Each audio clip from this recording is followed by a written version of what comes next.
మనం అభిమానించే వాళ్ళు, మనల్ని అభిమానించే వాళ్ళు ఏదైనా ఫంక్షన్‌కి పిలిస్తే అది ఎంత దూరమైనా, ఎంత రిస్క్ అయినా, ఎంత ఇబ్బందిగా అనిపించినా మనం వెళ్తాం కదా!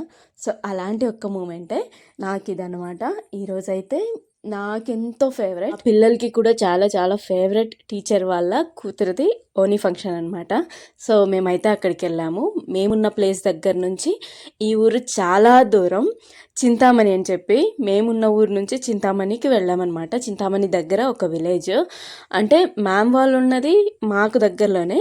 కాకపోతే వాళ్ళ ఓన్ హౌస్‌లో, ఓన్ విలేజ్‌లో చేయాలని మ్యామ్‌కి చాలా ఆశ అనమాట.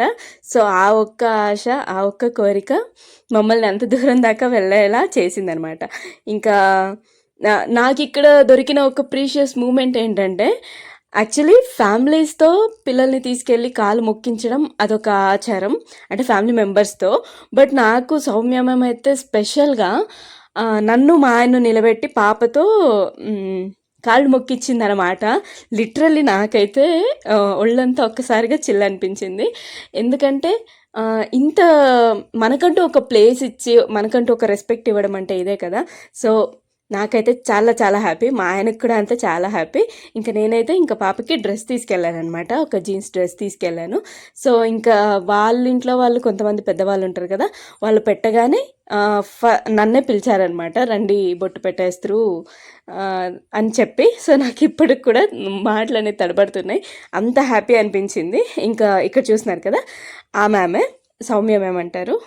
మా పాపకి, బాబుకి మ్యాథ్స్ టీచర్. పాపకైతే ప్రెజెంట్ లేదు. కంప్యూటర్ టీచర్ లాగా ఉంటున్నారనమాట.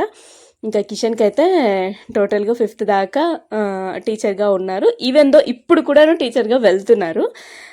చాలా హ్యాపీ అనిపించింది. మేబీ నాకు పిల్లల్ని తీసుకెళ్ళి ఉండుంటే ఈవినింగ్ దాకా రావాలి అనిపించింది. అంత హ్యాపీ అయింది. వాళ్ళు రిసీవ్ చేసుకోవడం కానీ, నన్ను చూడంగానే మ్యామ్ ఫేస్‌లో ఆ హ్యాపీనెస్ కానీ, నా కోసం వచ్చారన్నట్టు నాకైతే లిటరల్లీ మాటలు లేవు. అంత హ్యాపీ అనిపించింది. సో, ఇక్కడైతే పాపకి ఫోటోషూట్ అయితే చేస్తున్నారు. ఒక ఉమెన్‌హుడ్‌కి అడుగు పెట్టేశావు కాబట్టి be brave, be strong and be happy Sahana. And thanks for watching. Bye by.